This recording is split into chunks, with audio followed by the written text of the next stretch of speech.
The US Secretary of State John Kerry is in Geneva tonight for direct talks with his Russian counterpart Sergei Lavrov.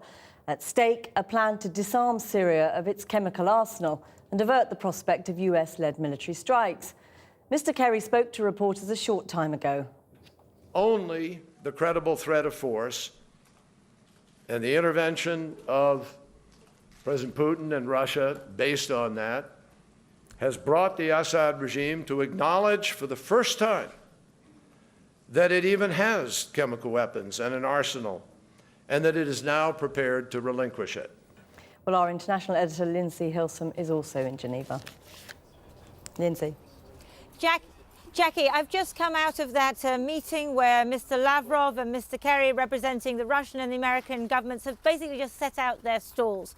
Mr. Lavrov was saying, this new initiative makes any kind of airstrike completely unnecessary. Russia, he said, had always been trying to get a kind of peaceful resolution to everything that's happening in Syria. No mention, of course, of the Russians arming the Syrian government, as they have done for many years. Mr. Kerry was really on the defensive. He was saying that the threat of force, as you heard, is what has brought President Assad to this, but indicating that he still doesn't trust President Assad, who is asking for 30 days to declare his chemical arsenal. This is not a game, said Mr. Kerry. This has to be verifiable and credible. But it's very much the Russians who appear to be in control here. They're the ones who are bestride the world stage today. And the American president, Mr. Obama, he seems strangely disengaged. This is Vladimir Putin's day. He was meeting the Crown Prince of Abu Dhabi, chatting, looking relaxed, and reveling in his newfound status as peacemaker.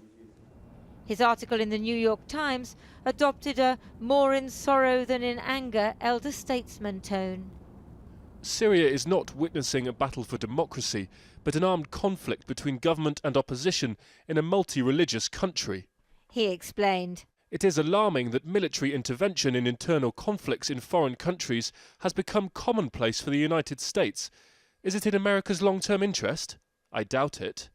And on President Obama's Tuesday speech, I would rather disagree with the case he made on American exceptionalism. It is extremely dangerous to encourage people to see themselves as exceptional, whatever the motivation. President Assad gave his first interview since the plan to surrender chemical weapons emerged to, who else? Russian television. Syria is placing its chemical weapons under international control because of Russia, he's reported to have said. The US threats didn't influence the decision.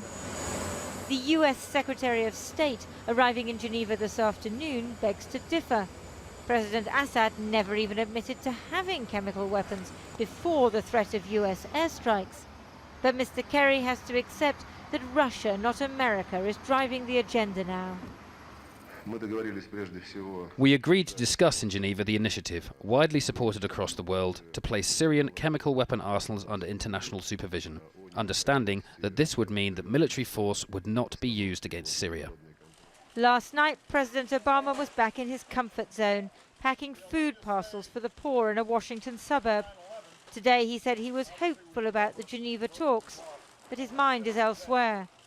Even as we have been spending a lot of time on the Syria issue and making sure that international attention is focused on the horrible tragedy that occurred there, it is still important to recognize that we got a lot of more stuff to do here in this government.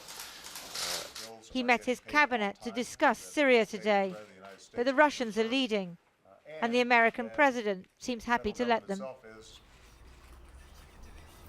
Well, both Mr. Lavrov and Mr. Kerry are accompanied by high-level technical delegations, people who know about the dismantling of chemical weapons. Because one of the main things about this proposal is it possible? Is it doable? How on earth can you dismantle chemical weapons during a civil war? And so that is going to be part of it, because the Americans are extremely skeptical.